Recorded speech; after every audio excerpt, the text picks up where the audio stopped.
Good afternoon, and sincere apologies to Rajani ma'am. She asked, and then today I was a bit occupied. I had 2-3 meetings. Then somehow I readjusted, and I'm in front of you. And thanks for the opportunity. Always teaching is my first love. The administration and other things can wait. And today I chose this topic: organic farming, prospects and problems and things like that. So let me very quickly start why this topic I chose today, because I've been a consultant for IFCO, I've been a consultant for Amula Organics, I've been working with some 2-3 companies which totally does the organic fertilizer. With me is Mr. Venkatesh, who also accompanies me in various some of these tours. So now when I see the niche market of this organic farming, okay, now let me come with a horticulture, 354 million metric tons record production, even agriculture also record production 349 plus tons. So now there is almost the production has, it has peaked and it is becoming increasingly increasing. So therefore people are now asking for quality products.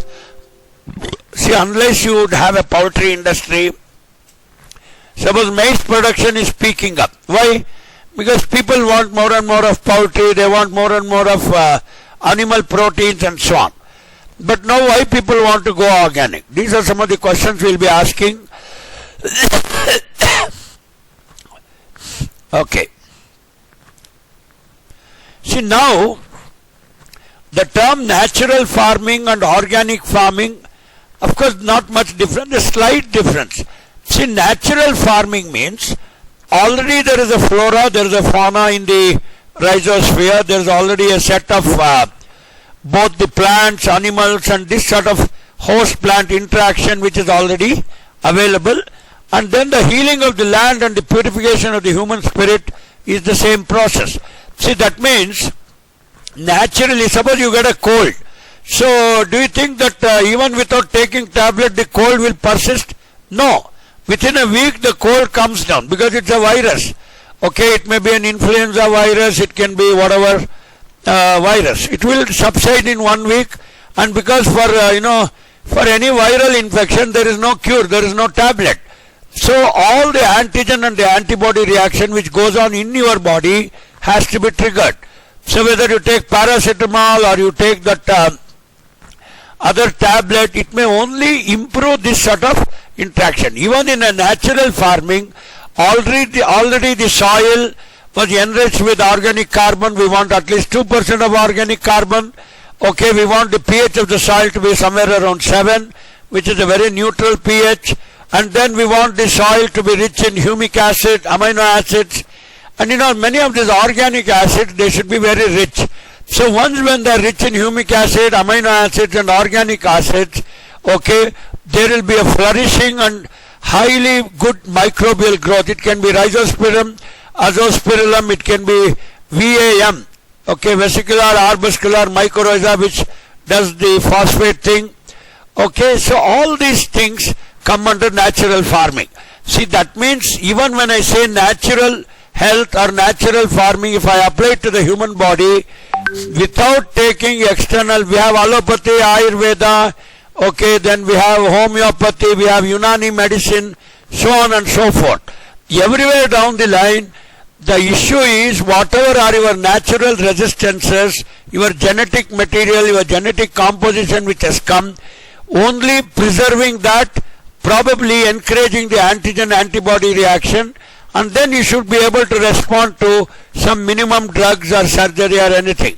See, for example, that Fujisaka, the person who got the Nobel Prize, who told that intermittent fasting can cure cancer.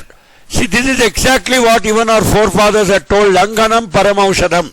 See, for many things, when you control your food, automatically your resistance improves.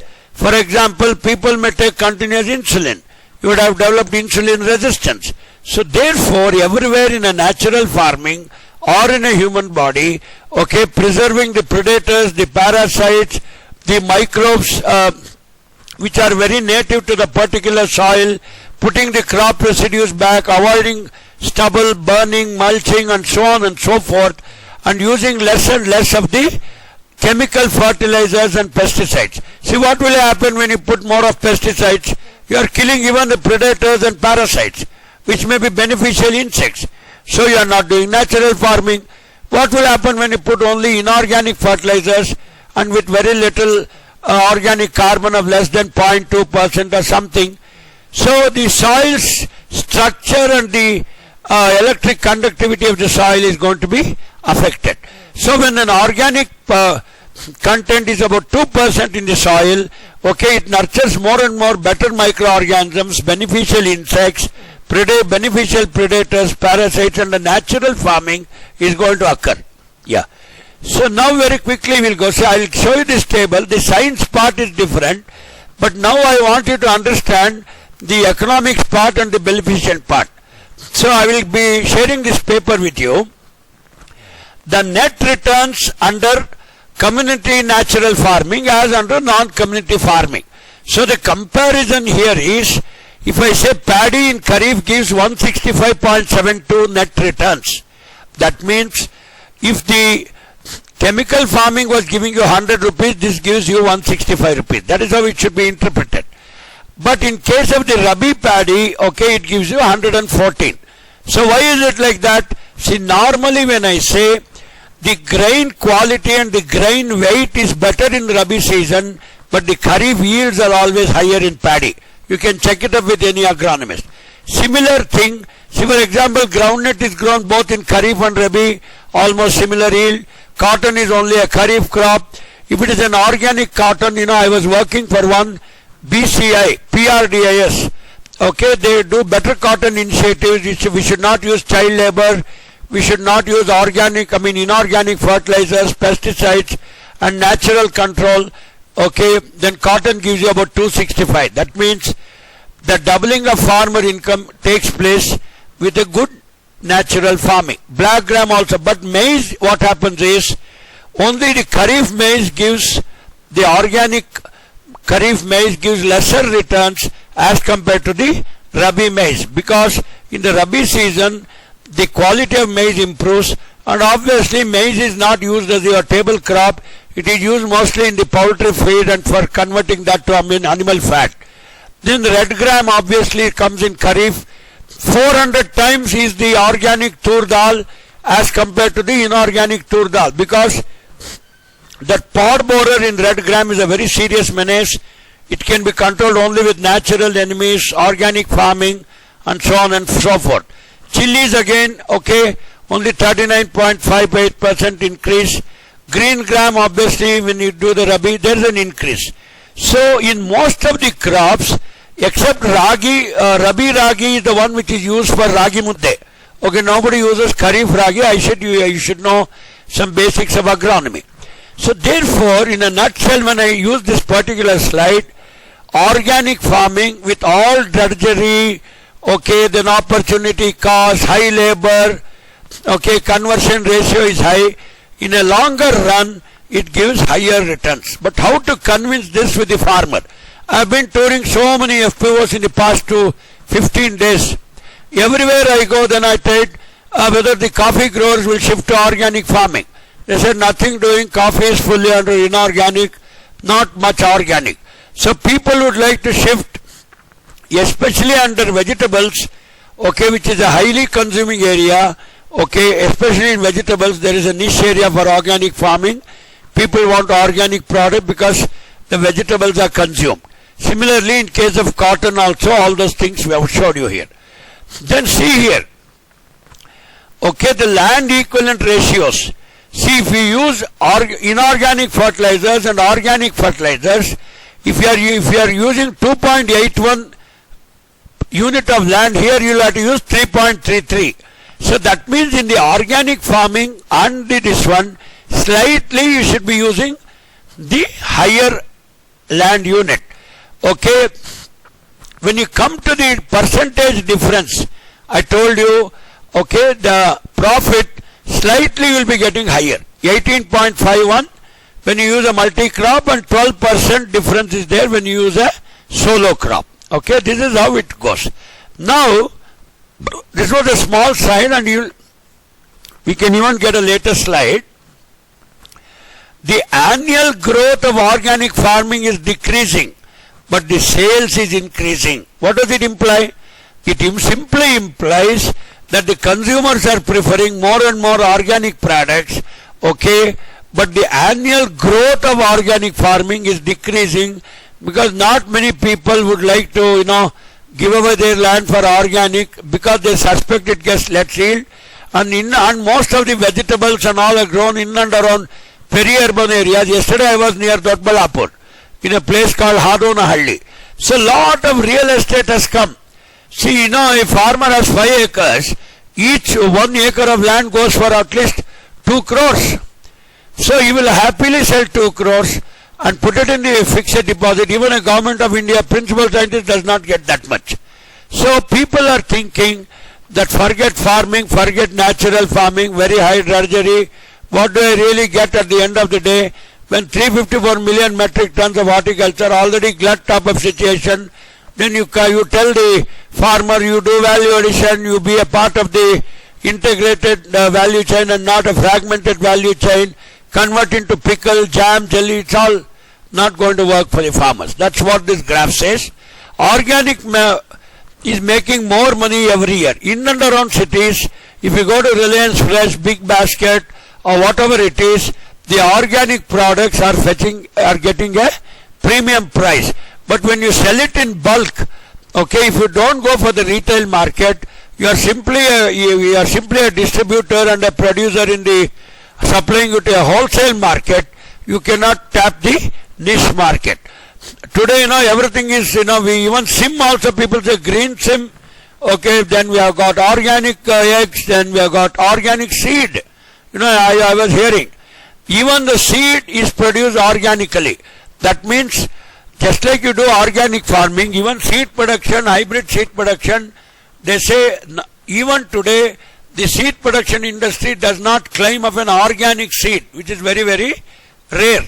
So right from seed to the output to the processing, people want organic products. Okay, demand for organic products is rising. Okay, and especially people are becoming more and more health consciousness. See, obviously nobody will live for 300 years. But today the longevity may be hardly about 70 years and less. So people, most of them are taking insulin. So everybody wants to reduce insulin. Everybody wants to avoid the blood thinners. So today in every house, either you take Losartan, Clopidogrel, lip wash or whatever, insulin injections, nothing is going to work. So therefore, people are also trying to make it more organic and, reduce the insulin resistance. So therefore, people are becoming more health consciousness, and instead of investing crores and crores of rupees on your medical bills, okay, people have taken even health insurance. The organic crops and organic products are making more money. People say even organic honey, organic milk, organic butter. Okay, we have got something. But farmers face various challenges along the way that when the conversion takes place, he suspects less yield. Please remember, in horticulture and agriculture, less yield does not mean less price, because the yields and glut are directly related. More the bumper production, okay, there is a glut in the market, prices fall. So ultimately, if 354 million metric tons of horticulture, people want diversified crops like kamalam, they want oranges, they want new crops, avocado, butterfruit, processed value-added products. So if it is organic, people are ready to pay a little high price rather than bringing cheap products and going again into the health hazard and things and so on. Now, the data indicates here, okay, the organic food and drink, organic monitoring. So everywhere the demand is continuously increasing. So even the agroecology, why we say natural farming is conserving a predator's parasite. Okay, this industrial agriculture has become unsustainable. This is what we say when we talk about green revolution. In the olden days, in the green revolution days about 50 years back, even when I joined BSc AG, okay, everywhere the agronomy professor used to come and tell about the input intensive agriculture. The varieties were input responsive, but today we say the entire agriculture and horticulture should be climate responsive. It should suit the climate. It should suit the ecology. Okay, agroecologically diverse farming not only is productive but also brings a host of ecological and social benefits in the terms of preserving the predators, parasites, natural flora, fauna, okay, the organic carbon content in the soil, improving your soil structure, better water holding capacity, okay, and then response to a minimum of the microbial activity in and around the rhizosphere. So this is how we say it's a zero budget natural farming. So I was myself about 2-3 years back in a village called Peddapadu. Okay, this comes under near the Jurala Dam. You must have seen there. Okay, I visited a farmer. Okay, what is that? This one meant that near Jurala Dam, I visited a particular guy. He uses all dasparni, all the naturally cow urine, cow dung, anaerobic fermented products.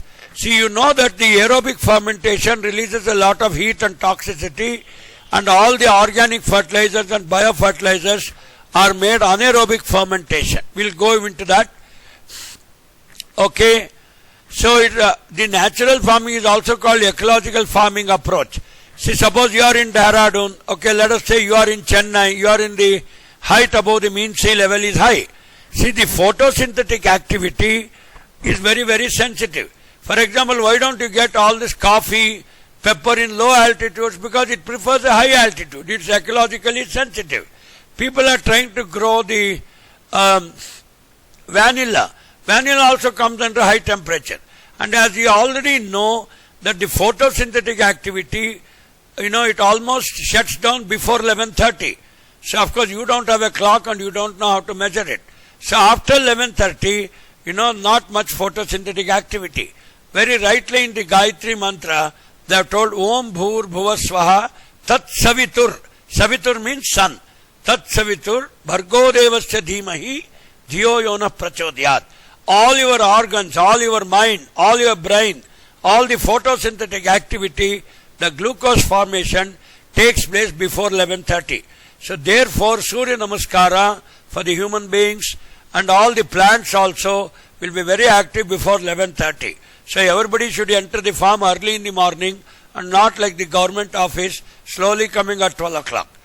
So whatever inputs you manufacture, but so far both the medical field, the agriculture field and the horticulture field relied heavily on the inputs or the drugs or the response. If a pest is there, kill it, you have a drug. Okay? If a fertilizer is not there, produce a fertilizer. So by doing this, what happens is, see, most of the patients, every day they have to swallow at least about 10 to 15 tablets. Morning, afternoon, evening, insulin and so on. So natural way is, why don't you allow the body to have its own antigen antibody response, and naturally why doesn't it recover?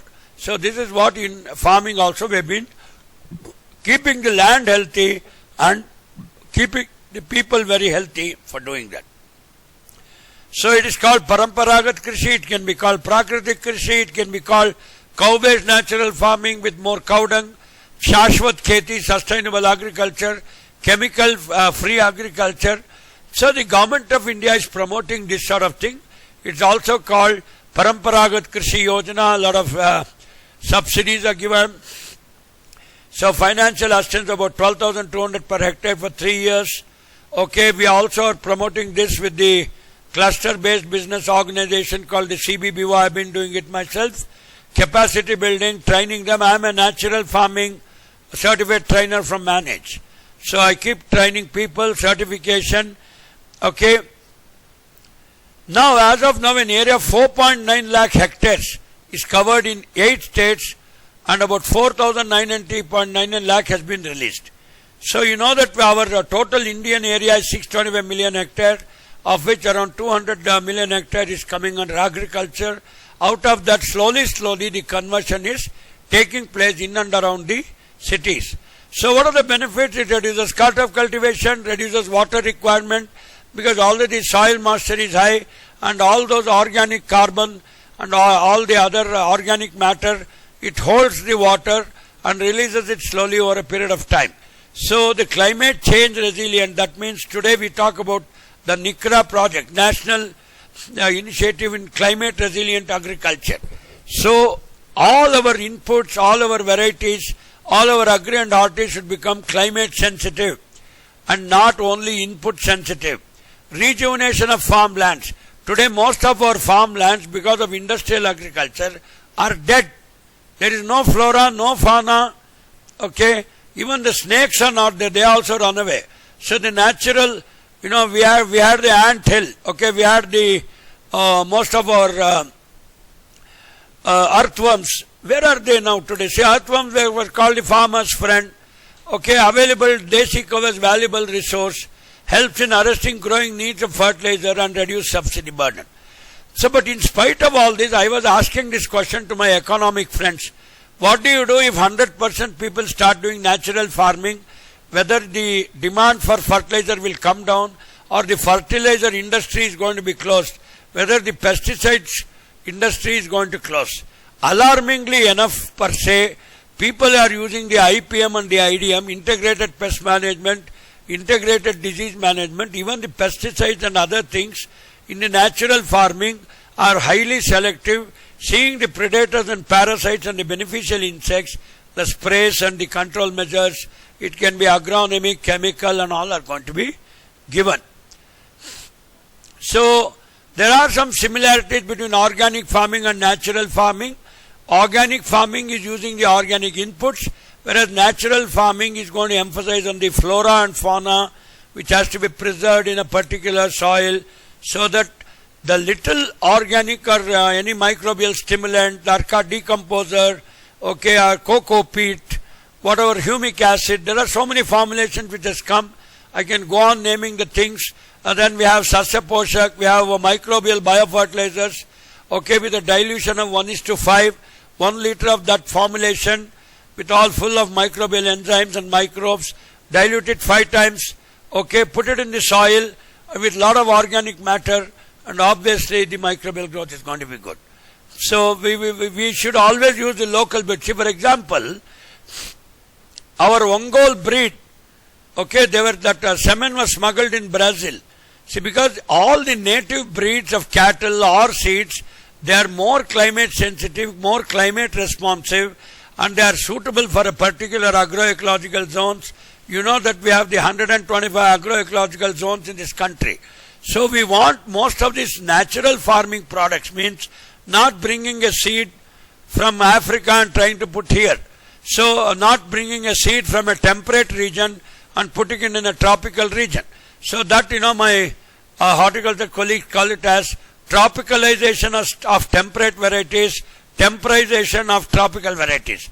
So suppose vanilla is a cold-loving crop. For example, lychee is a cold-loving crop.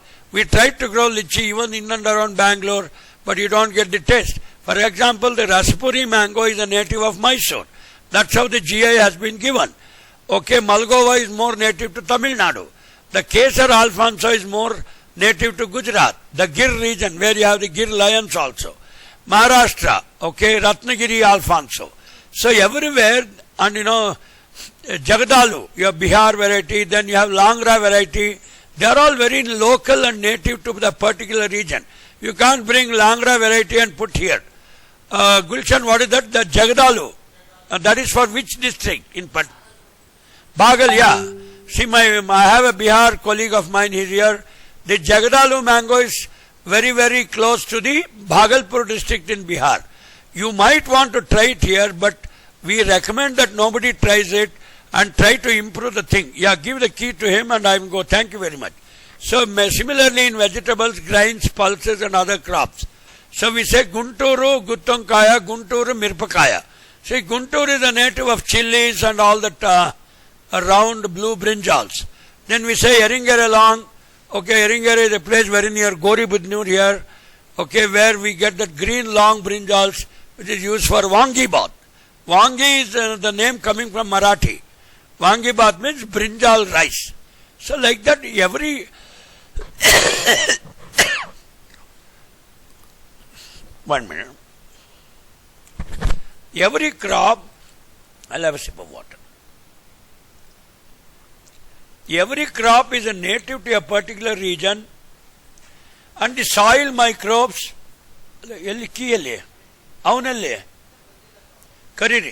so what I am trying to say is, suppose Vidarbha region, okay, Tamil Nadu, okay, we have Paparapatti, whatever.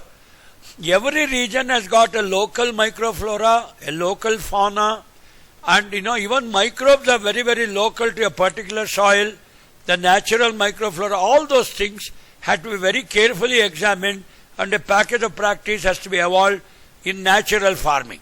Organic farming, to me, I believe the natural farming is more a science farming rather than organic farming. It is like somebody, I was in a party yesterday, they were telling about vegetarian and vegan. Then I told, that girl was asking me, sir, I don't drink milk, I don't eat, I'm totally vegan, I don't eat egg. So then I told, see, the definition of vegan is a bit crazy. See, that means all the people who drink milk, are they non-vegan, are they non-vegetarians? So will they become tamasis or something? No. See, for example, there is a very famous Niti Shataka from Bhartrahari. Paropakarartha vahanti nadyaha, paropakarartha guhanti gavaha, paropakarartha phalanti vrikshaha, paropakarartha midam shariram. See, God has naturally made a mother to lactate so that the child gets the milk. So where is the question of vegan milk and non-vegan milk in a mother and a child?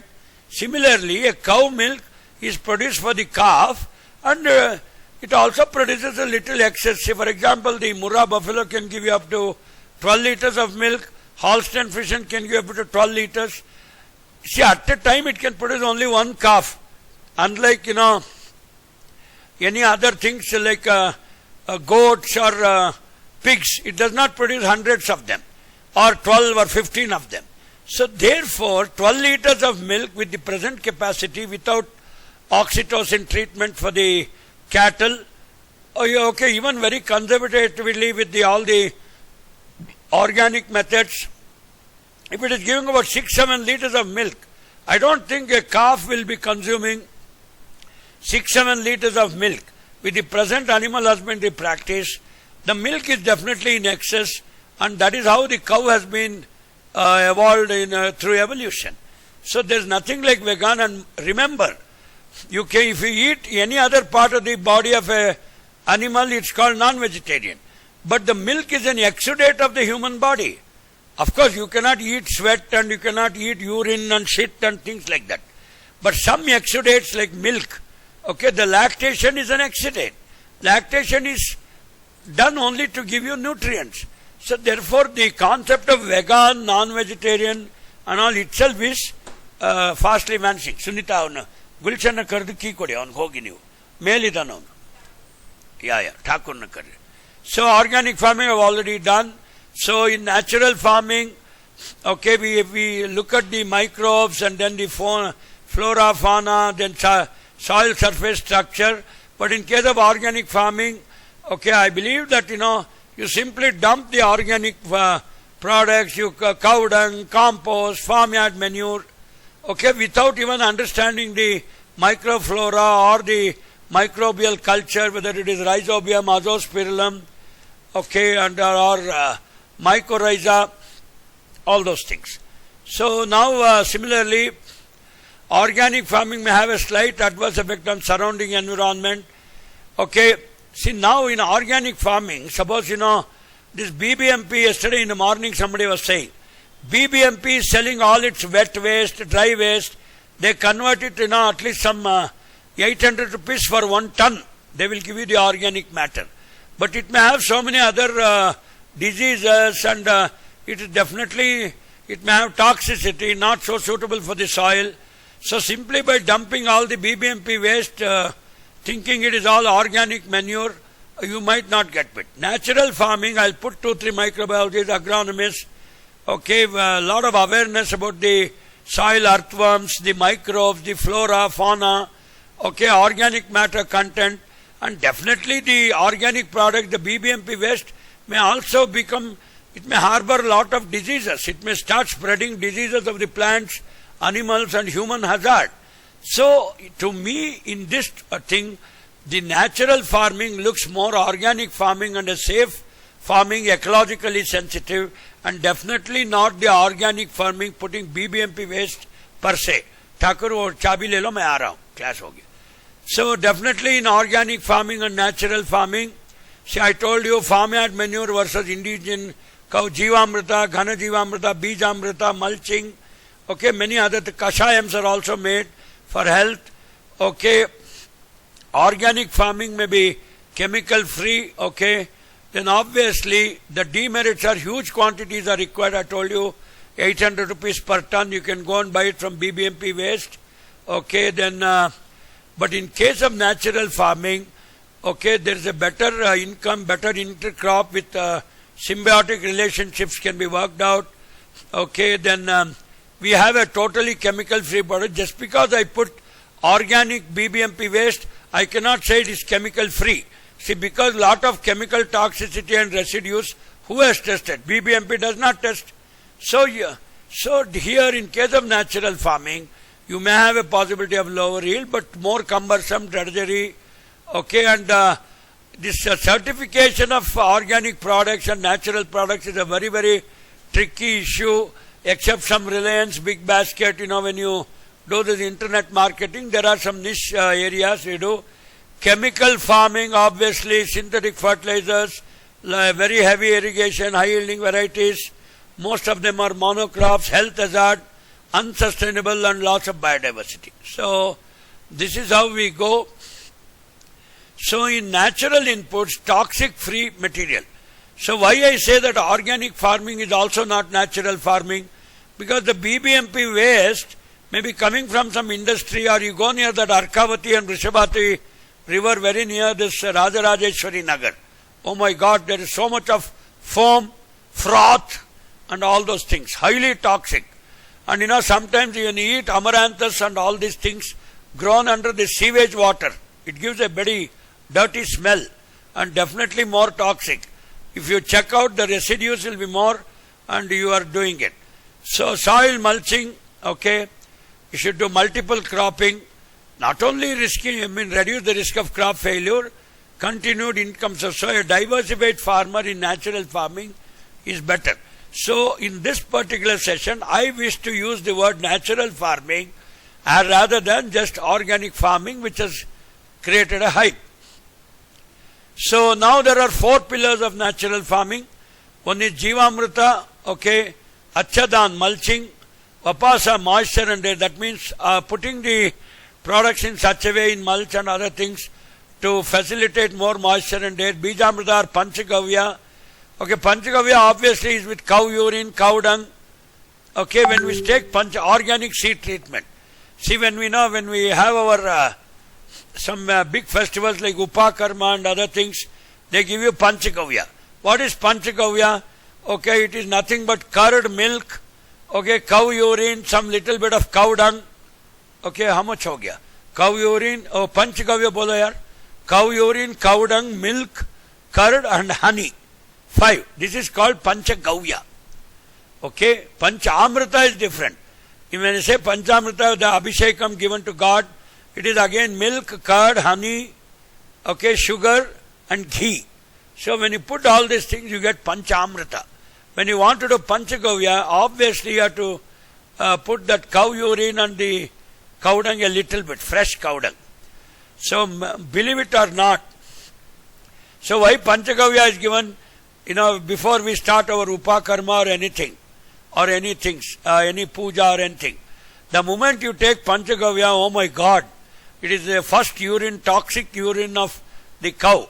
So it is assumed that, it will cleanse your body. So a clean body, a clean mind, okay, Shraddhahi Paramogatihi. So you should be doing the puja and all like that. So that is how the 4 pillars of natural farming. So organic seed treatment, we have already told you, Bijamrita, Panchagavya. Nutrient replacement using organic formulation. Liquid Jivamrita, it also comes as liquid biofertilizers nowadays. Ghana Jivamritam, Bijamrita, that's basically, trying to improve the germination percentage of the seeds.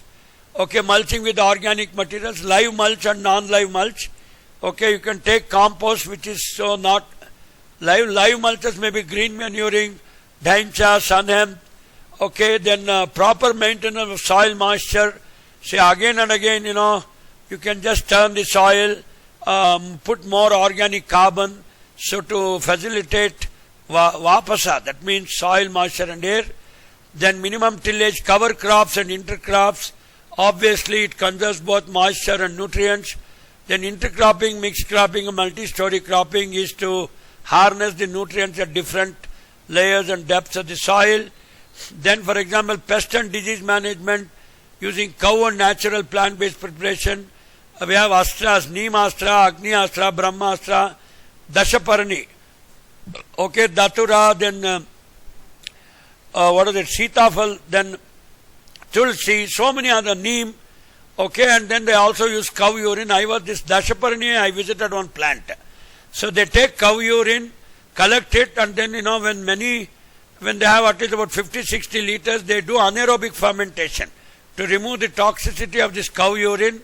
Then, they take a mixie, crush all these anona leaves, datura leaves, neem leaves, tulsi. Okay, and there's one more leaf I forgot. Okay, I think it's chlorhodendron. So when they mix all these things, and after anaerobic fermentation for about 15 to 20 days, your Dashaparani is ready. Okay, and then once this Dashaparani is ready, 1 liter should be again diluted into 40 times. It is so toxic. And then giving a mild spray, you don't require any chemical pesticides at all. I have been seeing it myself. So Bijamrita, all obviously using the beneficial organisms in cow dung. See, as you already know that the cow itself, it is a cud chewing animal. It has mesum, above mesum, and it has 4 layers of the stomach, where very beneficial organisms do the digestion. That is why we say cow is a super animal which can digest cellulose. You and me cannot digest cellulose, because cellulose, the glycemic index is very, very low. Okay, all that you and me have to have a metabolism is, ours is called as a glucose based metabolism. Whether you take bread, rice, wheat, everything has to be converted to glucose and absorbed by the body. But in case of cow, it is not like that. The digestion is somewhat different. Okay, then seed treatment with Bijamrita protects the crop. Okay, and it can avoid the pathogens, especially the seed-borne diseases, and also produce the gibberellic acid, okay, indole acetic acid, and very useful hormones. Look at this. 5 kg urine, 5 liters of water, lime, water, 20 liters. Look at the formulations. Okay, all the preparation, I am not going into the details. Okay, the microbial populations also, okay, especially when you apply all this Bijamrita and all that, the microbial population is also definitely going to increase. See, obviously after 7-8 days, the microbial population, after it comes, it may reduce. But initially, at the time of germination, if there is a very high microbial population growth, whether bacteria, fungi, actinomycetes, then nitrogen fixers and phosphorus solubilizers, it will help the plant establish better, and then the initial meristematic tissue and the active meristems are going to do a very great job. So nutrient replenishment. Okay, see now, for example, the red soil suffers from what is called as a crust formation. The phosphorus gets fixed. The iron also gets fixed. So with an increased microbial population and the phosphatic solubilizers and the K solubilizers, okay, we use 200 liters of water, 10 kg cow dung, 5 to 10 liters aged cow urine. I told you with anaerobic fermentation, 2 kg of jaggery, 2 kg of pulses flour just for as a, it can stick there, handful of soil from the bund. This is the one which adds the native microbial population, and the bacteria, fungi, actinomycetes start multiplying at a faster rate when I apply these things, because these are all the natural ingredients. Like I culture the microbes in a petri dish, and when I was a microbiology student, I used to add these things. That was cultured in a petri dish. Now you culture the microorganisms in natural farming and do all this. So we have already told you this. Okay, how to do anaerobic fermentation. Okay, then obviously the bacteria, even after 10 days, see here, if you have a very good preparation and apply beautifully in the soil, okay, if you have a very good organic content, look at these figures here. The bacterial population is continuously increasing at an increasing rate. Okay, fungi also increase the activity, actinomycete increase the activity. The nitrogen fixers, okay, is also increasing. Maybe rhizobium, azospirillum, azotobacter. Okay, the activity will be high. Phosphatic solubilizers, especially VAM, vesicular arbuscular mycorrhiza. So today, I was promoting one of the fertilizer companies. They have come out with phosphatic solubilizers with microbes. We enrich with vesicular arbuscular mycorrhiza. So even that solubilizers also, the activity in the microbial population, when I apply Jivamrita, is high. So that means what I wish to say here is, any amount of inorganic fertilizers, they might get fixed in the soil or they may get leached, okay, when you do an irrigation. But in the natural farming, the microbial activity is intact, the phosphorus solubilizing and all are available for the plants to take up in the ionic form, okay, and then the uptake is definitely going to be there. There was another product called as the Rootex. Of course, that is again vesicular arbuscular mycorrhiza, keeping the phosphatic solubilization very high. So obviously the xylem and phloem activity is also going to be high, because the microbial population and the microbial degradation is a slower process. See, unlike the inorganic formulation which immediately it has to take. So aided by the microorganism, we want a slow release microorganism, and the uptake should be based on the microbes. See, now, when you are having a lot of acidity, you take some buttermilk, okay, and you will use it as a buffer. What is there in buttermilk? Lactobacillus, obviously. So when you take good buttermilk, that too the probiotic curd and the probiotic buttermilk, probiotic juice, because of the microbial activity, the pH of your stomach comes to normal, and you have that antioxidant activity going on in the stomach, and you have that very sense of beautiful health feeling. So that feel good factor is there. So therefore, natural farming, organic farming, both in the plants, horticulture, agriculture and the human health part of it, we are allowing the local flora and fauna both in the human body and in the soil to do this sort of agriculture. I told you that even with all organic farming, definitely don't be afraid that your 354 million metric tons of horticulture will come down.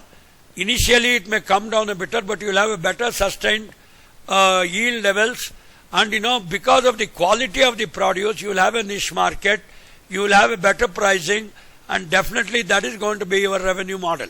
So take it from me, I am not telling you because I work in IIHR as a principal scientist, but I have been touring a lot of FPOs, farmers, big basket, okay, everywhere they go, the moment they say it's an organic product, it's organic honey, even of course some people may be cheating, but there's a lot of demand, and slowly, I keep seeing in the market, there is a niche market coming, and there's a beautiful revenue model coming for this, and a lot of money is there, especially in and around Bangalore, and people who are a bit affluent are so health consciousness, so health concerned. Definitely there is a scope for this organic farming, and very rightly I have been giving some consultancy and extension services to some of these organic fertilizer companies and so on and so forth. So obviously you see here I told you about the organic matter. So now let us go to the saprophytic fungi. That means it is going on, nematode population is going to be higher. Lot of arthropods are coming. There are shredder arthropods, we have the earthworms, bacteria also surviving, mycorrhizal fungi are living. So that means there are so many interdependent and interconnected network of microorganisms with plants, beneficial nodulation, it may be phosphorus, mycorrhizal colonization, azotobacter, azospirillum, rhizobium culture in case of pulses, root nodulation. So basically in natural farming and organic farming, you are giving a scope for all the other organisms which are beneficial. There was a movie, James Bond, Live and Let Die. But here it is the reverse. It is live and let live. You also live, I also live. Okay, we have a symbiotic relationship. So definitely you should not kill all the natural enemies, the natural predators, the natural parasites and beneficial insects and flora and fauna. Both microorganism, phylum Protista, plant kingdom, animal kingdom. So what I wish to say is, of course my time is getting up. Rajini ma'am, kindly, you'll have to prompt me when I should stop. So all the Jivamrita are there. I have told you enough. Panchagavya, okay, I'll be quickly going. Mulching, obviously, then reducing the runoff, okay, increasing the organic content carbon, and improving the microbial population, flora, fauna, already we told. And a very important thing, we told you about the saprophytic plants, the decaying organic matter which releases humic acid and many amino acids also become a source of plant nutrients. Slowly it absorbs. See, even if I prepare a humic acid in about 1 liter and simply pour on the plant, it cannot take up. See, it is something like this, when we ask the children, feeding 20 times in smaller quantities and quality feeding is good, or eating at a time is good. Eating at a time is bad. Okay, intermittent fasting is good.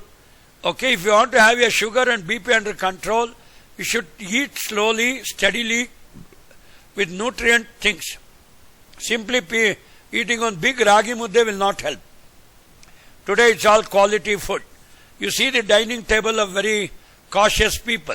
There is a fruit, there is a vegetable, there is a nutrient, nutri-sensitive horticulture, agriculture. Okay, there is a rice, there is a salad. Okay, everything is not dal chawal and eating 1 kg of chawal with dal. Today's food is not like that. In and around cities, no, people have shifted to this eating tiffin culture like Tamil Nadu people. Tamil Nadu people don't eat rice in the night. They eat only idli, dosa, fermented food. Okay, that too in very limited quantities. Not that you will have 25 idlis in the night. See, because based on your BMR, the basal metabolic rate, many of these foods, this fasting, okay, all those things are designed. Okay, and even soil temperature is there. VAPSA means proper maintenance of soil moisture, especially when I do aerobic fermentation, anaerobic fermentation. Okay, I have to put water, air. Basically what in VAPSA we are telling is, we are trying to change the soil structure. How do you change the soil structure? A clay soil, when you put more organic matter, becomes more porous. It will hold more water. Okay, already clay had a better retention, and now it will also facilitate air, water, air. Okay, and then the root structure. Okay, all those things are going to be maintained. So reduce tillage, obviously don't burn the crop residues, and continuous crop land use. Okay, crop rotation. This time you put a legume, next time you put a C4 plant. Okay, then put a sugar cane, whatever. Okay. So multiple cropping, all those things are told. I think I should stop somewhere at this. I can go on and on. See, now what we want to do is, I have been trying all these things through my extension. Lot of negativity around natural farming, it reduces yield, has gone. Okay, I am working with farmer producer organization, trying to get them a niche market, a premium price. Okay, then we are also establishing demonstration plots at every FPOs, half organic, half inorganic, in half an acre, trying to convince them. Okay, all these things we have already been convincing. I think I will simply stop at this. Now it's open for questions, and then Rajini ma'am can take up some questions. Okay. How do I make it? Yeah. Thank you, sir, for the very detailed presentation. Yeah, 1 minute. I'm just trying to expand on. Okay. Sure. Yes, I'm here. Yeah. Yeah, you can. I'll take some questions, okay, please.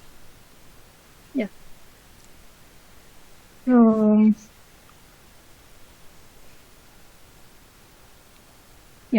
So, what are the current market trends for organic farming in India and globally?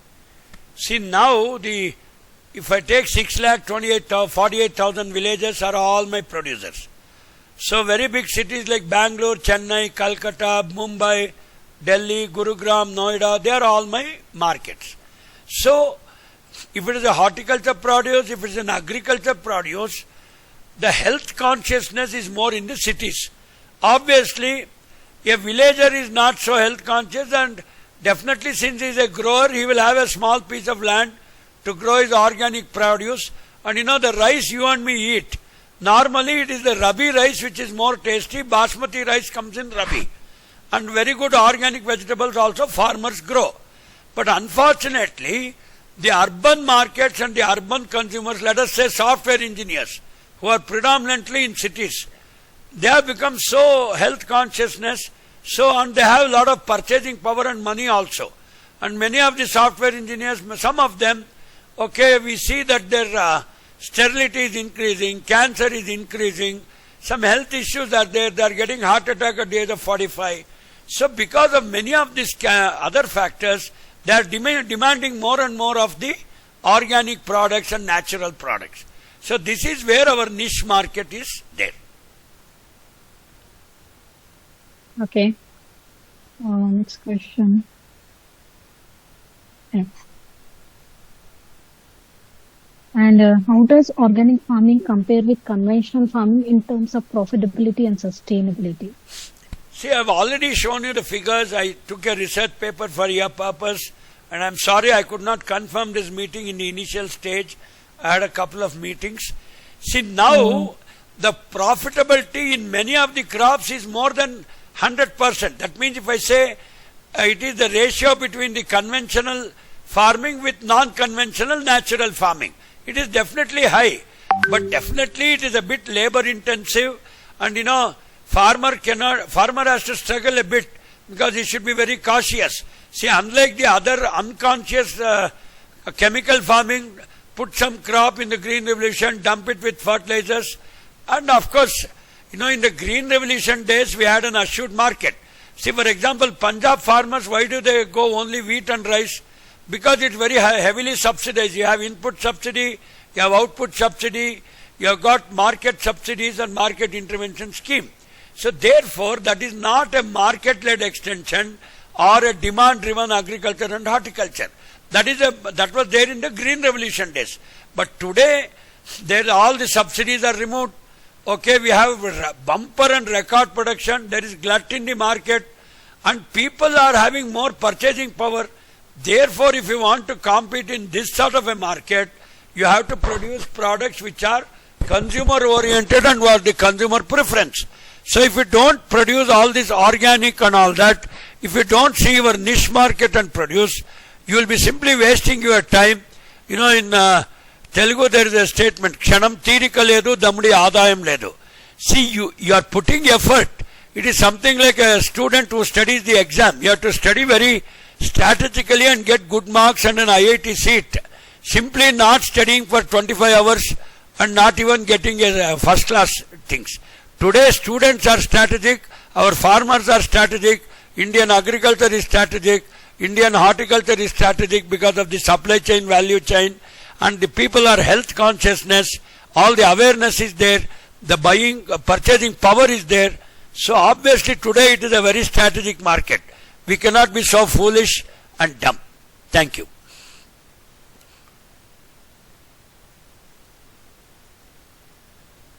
Yeah. Next question.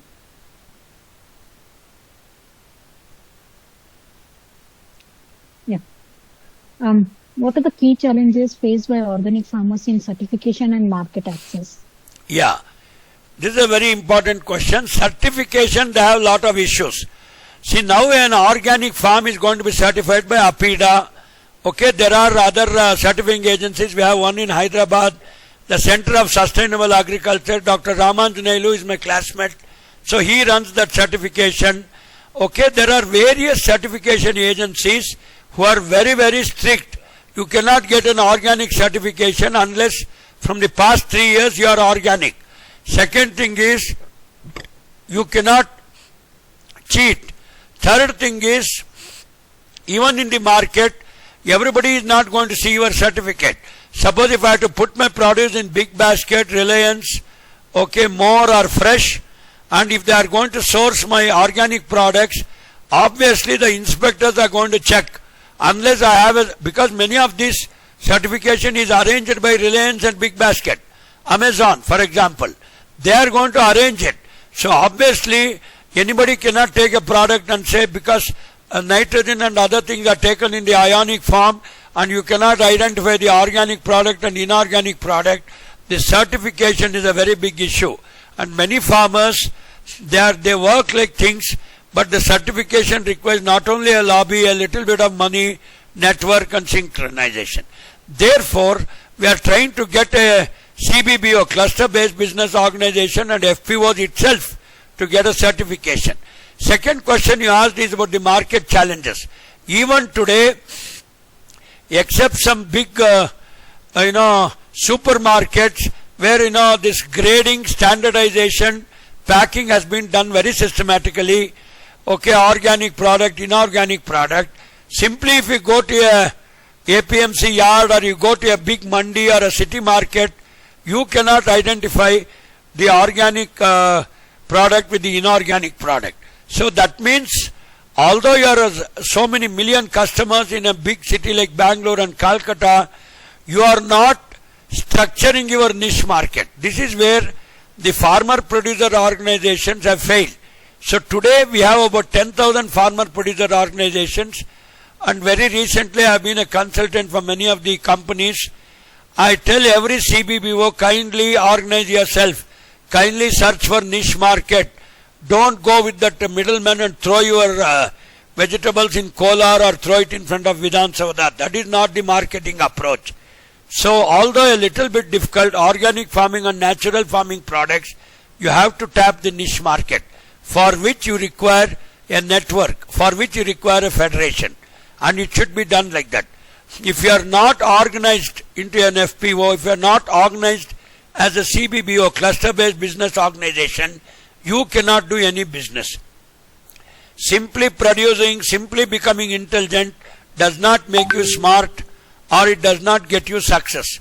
And at the same time, just because you have all the certification and just because you are an innovator in the society, you cannot go on cheating the laggards. You cannot do that also. So cheating on one side, tapping the market on other side, controlling the lobbyists on the third side, and obviously the genuinity, also called as God, on the other side. You have to put all the factors and you have to do a meaningful, rational business. Thank you, sir. Okay. Since we are running short of time, I'll just take two more questions. Yeah. So what are the latest government policies and subsidies available for organic farming? See, now I am telling you, recently there is an organic FPO here only in Nelamangala I visited. Okay, companies like Trust Grow, Amul Organic, also selling organic fertilizers. Then IIHR has got Arca Microbial Consortia, Banana Special, Vegetable Specials, totally organic. So now the government is giving a huge subsidy for many of these things. So Paramparagat Krishi Abhiyan, okay, which the present government is running, so they pump a lot of money, at least 1,200 rupees per hectare. So this much of subsidy and this much of support is given, and if somebody is put as an organic, the Department of Horticulture identifies it, they will see that you do the package of practice, advisory service, and then people are already networked with social media, marketing network. So the entire supply chain and the value chain is an integrated value chain. It's also called the end-to-end solution. And definitely a farmer need not stand in the street and throw all his tomatoes. Once when you are in a CBBO or an FPO, the Federation of FPOs will have a truckload of 10 tons. Already the buyers are already established in big basket and niche markets, and already the supply chain and the value chain is established. So if you don't do this integrated, collaborative, cooperative marketing, you are gone. See, the farmer in the Green Revolution days, okay, on today without a cooperative, without a group, without a farmer producer organization, an individual farmer cannot go and stand in city market and lose everything, or in the APMC mandi. Today it's a group effort, it's a participatory effort, it's a collaborative effort. Thank you.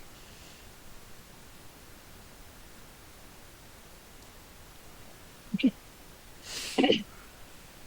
last question. How can farmers get certified for organic produce and what are the associated costs? See, now organic certification will not cost you much if you go through an FPO. See, suppose in a farmer producer organization, minimum 1,000 shareholders are there. Each fellow would have contributed 1,000 rupees. The government gives a 1,000 rupees matching grant. Okay? All that they have to do is a very, very nominal fee. See, I think even per acre it may not come to about 100 rupees for each farmer. But if you go in a group effort, the APIDA people or the certifiers will come there. A team of 4 or 5 people will come, inspect it and give it. They will take your 3-year record. Very strict monitoring is there. But individually if you go, you cannot do it. See, today we are not talking about agriculture for a farmer who has 100 acres. We are talking about agriculture and horticulture by the people, for the people and of the people. Because India has 6,48,000 villages. We have millions and millions of small and marginal farmers who are higher in number. That's the reason we are asking them to form an FPO and take advantage of the group and bargaining power both in the market and both in the certification as well. Thank you, sir.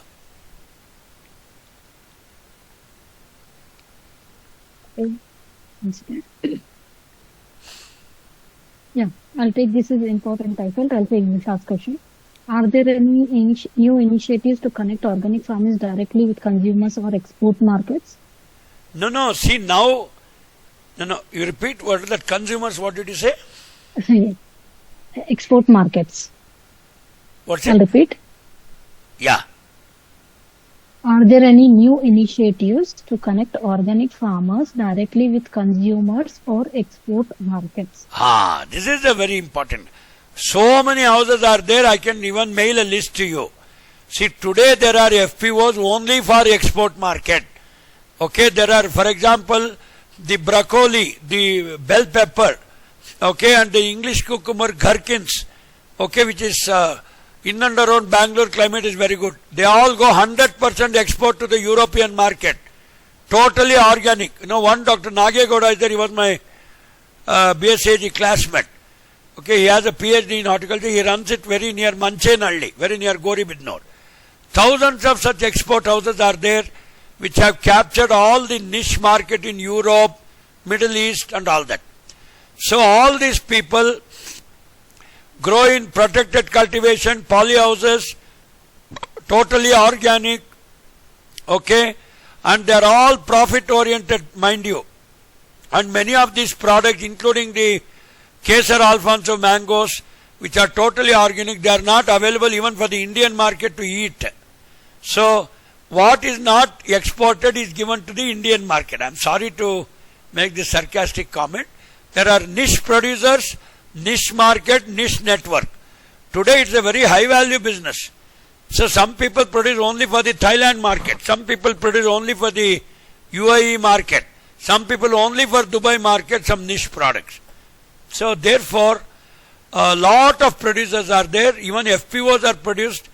You know, they have organized all exporters into one FPO. Today you will find thousands of such groups and already a lobby is there, a network is there, and definitely most of them are connected in social media and doing a very good job. Thank you.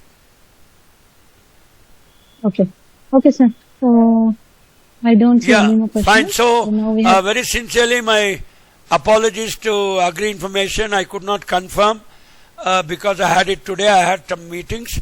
Nevertheless, it's a very learning experience for me as well.